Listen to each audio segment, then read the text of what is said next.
오늘의 설교는 지금의 우리가 살아가는 사회를 잠깐 들여다본 후에 성서 본문 텍스트 안으로 들어오도록 하겠는데요.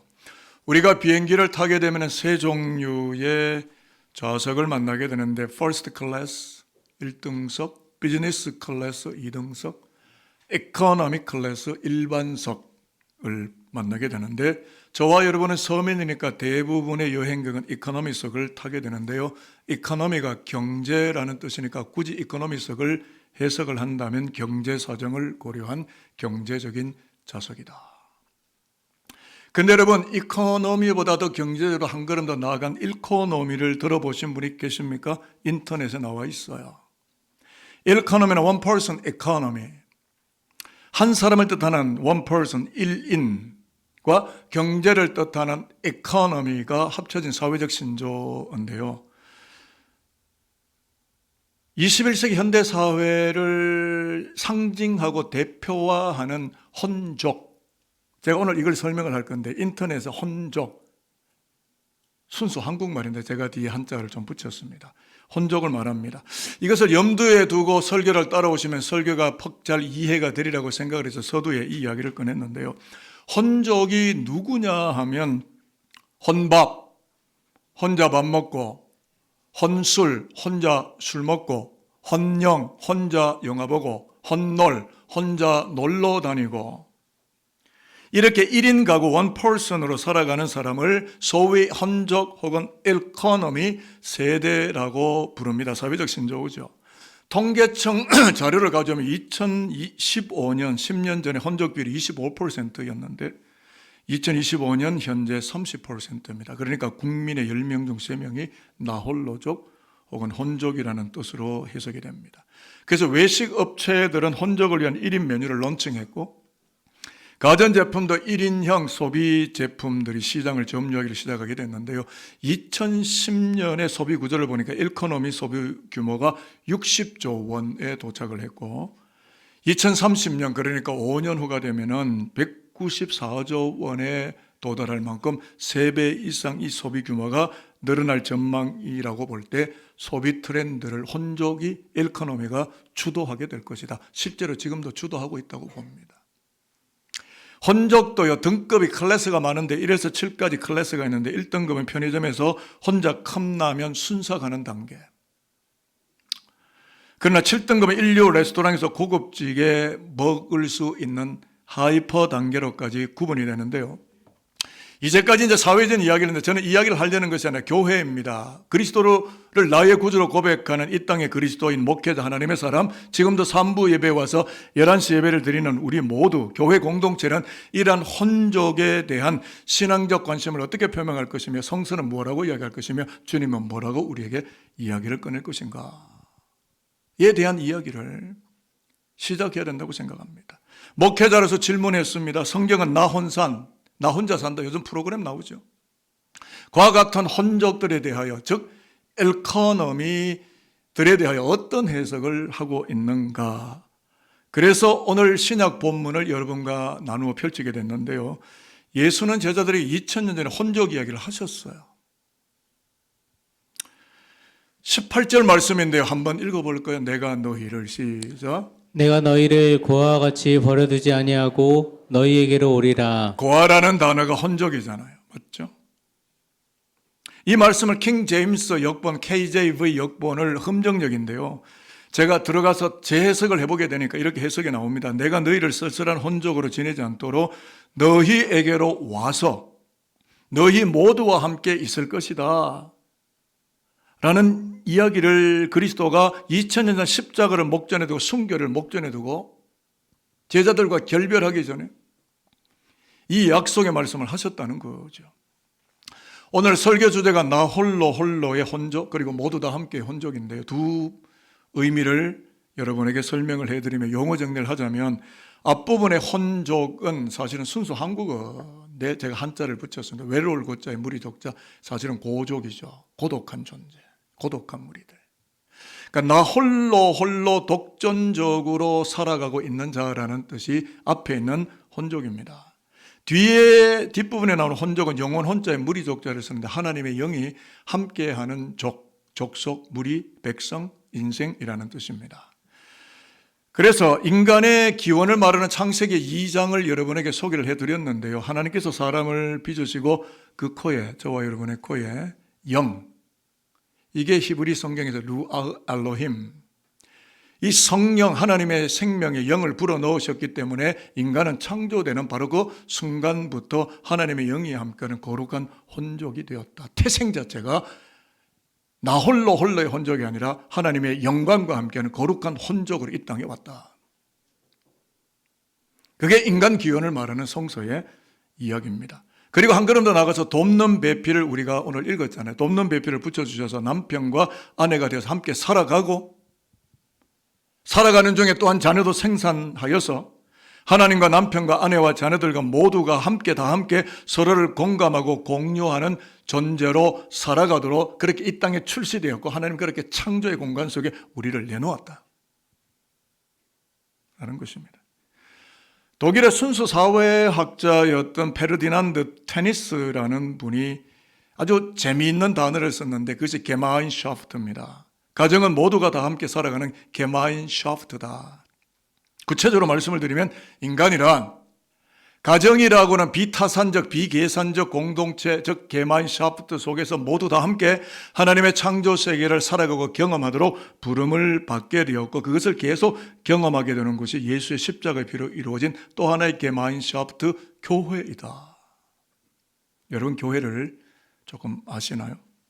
그런 측면에서 예수를 구주로 고백하는 교회 게마인샤프트는 십자가를 통하여 하나님의 나라 공동체 게마인샤프트가 되었고 그래서 오늘 요한복음 14장 예수 그리스도가 이미 예언하셨던 것처럼 하나님의 영 성령에 함께하는 교회는 나 홀로의 혼족의 이 카테고리에서 벗어나서 모두 다 함께의 혼족으로 재창조되고 거듭나고 구속되는 구원의 자리, 구원의 현장, 구원의 공간이 되었다. 교회는 정치 집단 아닙니다. 교회는 구원의 현장입니다. 성령에 함께 거하시는 게마인샤프트입니다. 그렇기 때문에 이러한 성서적 가치를 살아가기 위해서 59년의 세월을 살았고 이제 곧 60주년 위원회가 다음 주에 위촉이 되고 60주년을 향하는 산돌교는 뭘 해야 되는가? What do we do? 우리는 뭐 해야 될까? 돈 많이 벌고 정치 많이 하고 여러 가지 인간의 일들을 많이 구성하면 되겠습니까? 제가 말씀드립니다. 나 홀로 독전적으로 살아가려는 혼족이 하나님의 영이 함께하는 혼족으로 살아가게끔 피 묻은 원색의 십자가 복음을 전달하는 선교 지향성 교회로 반드시 나아가야 된다. 그 아멘 안 하는 거 보세요.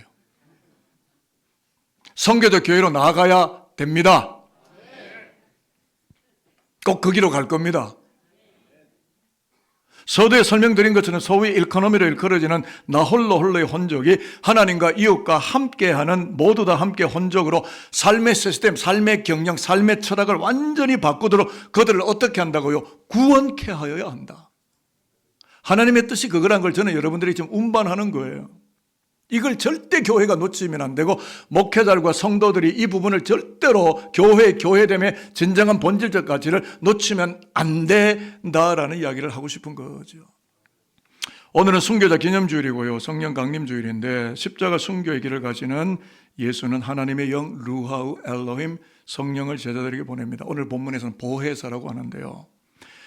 이 영을 제자들에게 보내서 성부, 성자, 성령 삼위 하나님, 트리니티 삼위 하나님이 제자들, 즉 초대교회와 함께 하시겠으므로 이 세상에 남겨져 있는 예수의 제자들은 일코노미 혼족들이 아니고 삼위 하나님과 제자들, 초대교회 교우들 모두가 다 함께 더불어 살아가게 되는 혼족으로 그 역사를 구원케 하게 될 것이다 라는 희망을 던지는 말씀을 그리스도가 유언적 설교로 던졌고 저는 그 유언을 여러분들에게 선포하는 것입니다.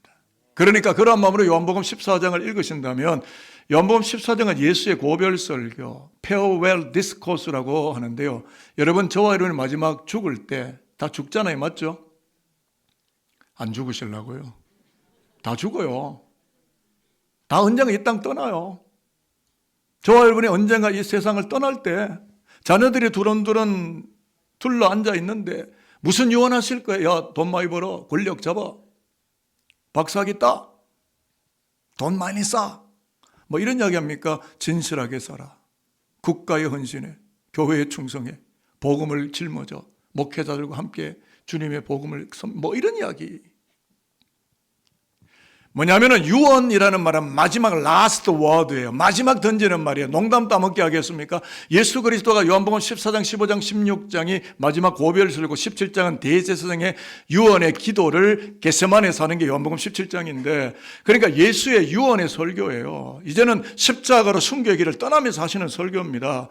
그러니까 예수는 십자가로 가신다고 할지라도 이 땅에 홀로 남겨진 제자들은 일코노미적이나 나 홀로족이 되지 않게 하겠고, 르아우 엘로힘 보혜사 성령이 함께 하셔서 너희들을 통하여 수많은 영혼들이 구원되는 하나님의 거룩한 백성으로 내가 삼아가겠다라고 위임과 사명과 비전을 그 공동체에게 전달한 거예요. 자, 그 말씀이 16절 17절인데요. 화면을 한번 보실까요? 내가 아버지께 구하겠으니 시작. 니 그가 또 다른 보혜사를 너희에게 주사 영원토록 너희와 함께 있게 하리니 그는 진리의 영이라 세상은 능히 그를 받지 못하나니 이는 그를 보지도 못하고 알지도 못함이라. 그러나 너희는 그를 아나니 그는 너희와 함께 거하시며 또 너희 속에 계시겠음이라. 너희와 함께 언제까지 있는다고요? 영원히 forever. 그냥 잠시 템포러리로 잠깐 나와 함께 있는 게 아니라 영원히. 그럼 저와 여러분이 눈 감는 심장 박동의 마지막 박동질을 하고 내 생명이 주님께 환수제치 존치되고 반납되는 그 순간까지 하나님의 영성령이 누구와 나와. 김강식이라는 한 그리스도인을 누가 함께 합니까? 성령이. 제가 마지막 에스카톤 죽음을 맞이하는 마지막 순간까지 누가 나와 함께 합니까? 성령이. 돈으로 삽니까? 아닙니다. 성령으로 삽니다. 물론 저도 돈을 의지하고 사는 건 맞아요. 자본주의 사회니까. 그러나 저는 성령을 의지하고 삽니다. 여러분을 이끌어가는 힘의 원인, 근육은 무엇입니까? 물질일까요? 저는 그렇게 생각하지 않습니다. 성령이 임하셔야 우리가 살 수 있습니다. 그래서 좀 더 이해를 돕기 위해서 말씀을 제가 재해석을 했고요. 여러분이 좀 더 이해하기 쉽도록 화면에 주님의 음성을 제가 담아왔거든요. 2000년 전에 제자들에게 하셨던 약속의 말씀이며 오늘 우리 공동체 안에도 동일하게 주시는 약속의 말씀으로 제가 재해석을 했으니까 우리가 따박따박 읽어나가며 하나님의 음성에 귀를 기울여 보도록 하겠습니다. 읽어나갑니다. 시작. 사랑하는 나의 사람들아, 하나님께서 루하우 엘로힘 성령을 너희에게 보내실 것이다. 비록 사내들인 공회가 너희를 애워쌌을지라도 박해자들이 너희를 둘러쌌을지라도 너희가 쓸쓸한 혼족이 되어 있는 것 같은 생각이 들 때에도 진리의 영 성령이 너희와 함께 하실 것이므로 안심하여라. 왜냐하면 너희는 혼자가 아니고 하나님의 영 성령이 함께 하시는 거룩한 혼적이 되기 때문이다. 동의가 되시면 아멘입니다. 여러분, 십자가 사건은 예수가 죽는 사건입니다. 제자들과 분리되는 사건이고 제자들은 이 땅에 덩그럽게 나는 혼적이 되는 것 같은 매우 위험천만한 위기적 상황으로 비춰지는 건 맞지만 예수는 희망을 선포했죠. 제가 다시 한번 해석해 드리면 로마의 핍박과 유대계의 박해를 직면하면서 그리스 로마 땅 그리고 로만 사회 속에 하나님 없이 살아가야만 하는 위기 앞에 내몰린 나의 사랑하는 제자들아, 나의 사랑하는 교회들아, 너희 가운데 하나님의 생기, 하나님의 생명에 동행하는 거룩한 백성이 되기까지 루아우 엘로힘 보혜사 성령이 함께 하신다는 것을 명심하고 기죽거나 주눅들거나 포기하지 말고 끝까지 거룩한 백성을 삼는 영적 소명의 길, 구원하는 길을 끝까지 감당하는 나의 공동체 게마인샤프트, 나의 거룩한 교회가 되어달라. 꼭 명심하도록 하여라. 이야기하는 거예요. 그러니까 여러분, 돈이면 되겠어요? 물론 돈으로 살지만 성령이 오셔야 돼요. 성령이 우리 가운데 임재되셔야 됩니다. 그래서요, 제가 한 가지 이야기만 하고 오늘 설교는 좀 마칠까 싶은데요. 쓸쓸하고 고독한 혼적이 많아지는 세대 속에 여전히 모두 다 함께의 혼적을 세워가신 하나님의 이야기를 여러분에게 하려고 합니다. 제 동기 목사의 이야기가 되겠는데요. 잠깐 좀 모시고 나가셔야 될 것 같습니다.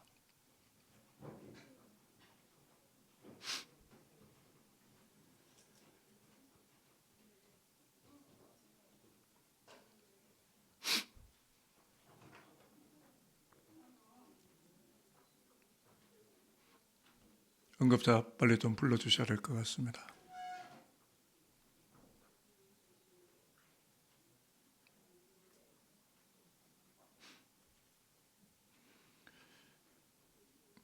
예, 김경남 권사님이신데 잠깐 쇼크가 오신 것 같습니다. 기도해 주시기를 바라고요. 우리 장로님들 또 교역자가 갔으니까 염려하지 마시고 기도하고 설교의 마무리까지 왔습니다. 저희 동기 목회자가 350명이에요. 1987년도에 광나루 장신의 오리를 시작해서 지금까지 약 한 36, 7년 가까이 목회길을 걸었는데 다 중진, 총회장도 있고 진학교수도 있고 총장도 있고 나름대로 중진 목회를 하시는 분들이 다 동기 목사들입니다. 이 카톡방을 제가 열었어요. 함께 서로 소식을 공유하는데 각 기도 제목이 올라왔습니다. 가까운 동기 목사의 아들이 특전사를 제대하고 나와서 직장생활을 하다가 한국과 일본에만 있다라고 알려지는 희귀난치성 질병인 모야병이 젊은 친구가 발견이 된 거죠.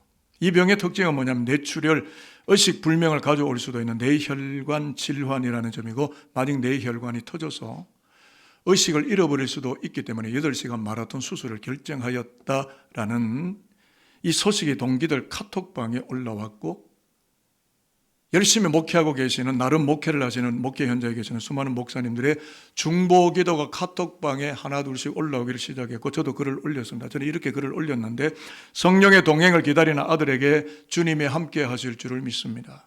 수술 시작부터 인간의 시간대는 사라지고 하나님의 적극적인 개입으로 집도의가 들고 가지고 서 있는 의료기술을 사용하셔서 치유의 은총이 가득 임하게 해 주시기를 기도합니다 라고 저도 글을 올렸습니다. 그리고 조금의 시간이 지난 후에 새벽 0시 21분 카톡방에 글이 올라왔는데 8시간 예정하던 수술이 5시간으로 단축이 되었고 뇌경색, 뇌출혈 등의 증세가 없이 깨어나서 부모님의 목사죠. 아버지가 목사니까 목사님에게 웃으면서 인사를 하였고 의료진들도 아연실색을 하며 손사래를 치며 이런 환자 처음 봤다고 일반 병실로 데리고 가라 라는 이야기였어요. 저는 믿습니다. 고백합니다. 확신합니다. 그날 그 수술실에 의료진들, 사람들만 홀로 있었던 게 아니고 성령의 임재를 기도하는 목회자들 모두가 함께 그곳에 기도의 영으로 함께하고 있었다 라는 것을 저는 추워도 이 순간 지금 총회에서 그 아들이 일하고 있습니다. 결혼까지 했습니다. 잘생겼습니다. 우연입니까? 여러분 기도하십니까? 기도로 하나님과 커넥션, 연동되고 연결되어져서 그분의 영 성령을 충만하게 받고 계십니까? 그러면 여러분은 어떤 죽음과 환난의 현실 속에서도 여러분이 여전히 살아있는 겁니다. 오늘 요한복음이 그것을 증언하는 거예요. 요한복음 14장 19절 읽었지만 내가 살아있고 너희도 살아있겠습니다. I live, you also live. 약속하셨습니다. 비록 십자가로 갈지라도 죽음에 우겨 쌓이지 아니하고 나는 살아있으며 너희가 생명 있는 자로 살아가도록 나 예수가 성령으로 너희 모두와 함께 할 것이다 라고 약속을 하셨습니다. 성령 부어달라고 여러분 기도하세요. 돈 많이 버는 데에 일념하거나 창념하는 시간을 조금 빼서 돈 벌지 말라는 이야기 아닙니다. 그 시간대를 하나님께 투자해서 인베스트먼트, 하나님의 나라를 위해서 투자 가치를 높여서 기도하고 능력받고 영을 받고 성령의 기름 부으심 어넌팅의 은혜를 받아서 선교행전, 복음행전, 구원행전을 만들어 나가는 산돌교회 저와 여러분이 해야 하는 것 아닙니까? 그래서 성교행전, 사도행전이죠. 1장에서 28장까지 쭉 읽어보면 뭘 발견하게 되느냐면 성령이 함께하는 사람, 그 제자들은요, 사내들에 불려갖고 매를 맞고 치도군을 당하지만 죽음의 물살이 몰아치는 그레코 로만 사회 속에서 예수가 살아있음을, Jesus alive, 예수 그리스도가 살아있음을 전파하는 거룩한 혼족의 길을 넘넘하게 끝까지 감당하며 그 길을 걸어가고 있었다는 것을 사도행전 1장에서 28장까지 읽으면 우리는 반드시 발견하게 됩니다. 저는 우리 교회 성도들이 육체에 속하여 육을 향하여 추진하며 사는 사람이 아니라 영을 위하여, 말씀의 영광을 위하여, 성령의 충만함을 향하여 선교를 지향하며 또 다른 한 영혼, 나홀로족, 일코노미족을 거룩한 구원의 혼족으로 바꾸는 역사를 일으키는 선교 지향성 인생으로 살아가는 영광이 저와 여러분 안에 함께하는 성령의 사람이 되시기를 저는 소망합니다. 이제 말씀 마치려고 합니다. 그렇습니다, 여러분. 성령이 떠나면 아무것도 아니에요. 여기 제가 목회자로 있지만 성령이 저에게서 떠나면 제가 목회를 어떻게 하겠어요? 여기 많은 항전직분자니까 일꾼들 계시죠. 여러분의 의지와 여러분의 힘으로 여러분 인본주의의 세상의 계산과 방식과 메커니즘으로 교회를 하실 수 있으실까요? Impossible. 불가능하세요. 하나님의 나라의 교회는 성령이 하시는 거예요. 그러니까 저와 여러분이 성령 받아야 돼요. 이미 성령 받으셨지만 충만하게 받아야 돼요. 뜨겁게 받아야 돼요.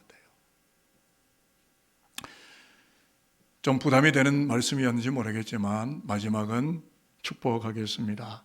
30% 일코노미 혼족들이 살고 있는 쓸쓸한 시대에도 우리를 고독한 혼족으로 내팽개치거나 버려두지 않으시고 지구촌과 가족들과 이웃들과 모두가 다 함께 살아가도록 보혜사 성령님을 우리에게 보내시는 그 예수 그리스도와 동행해 가시면서 죄악의 수많은 물살을 지나고 우리를 부르시는 그리스도 예수의 피로 완성된 영원한 도성 예루살렘으로 씩씩하게 진출의 길 걸어 들어가는 예수교 교인들, 산돌인들, 여러분의 후대 자녀들 모두가 되어질 수 있게 되기를 오늘 이 예배를 100% 영광 중에 받으시는 죽으시고 부활하신 나사렛 예수 그리스도의 이름으로 여러분을 축복합니다.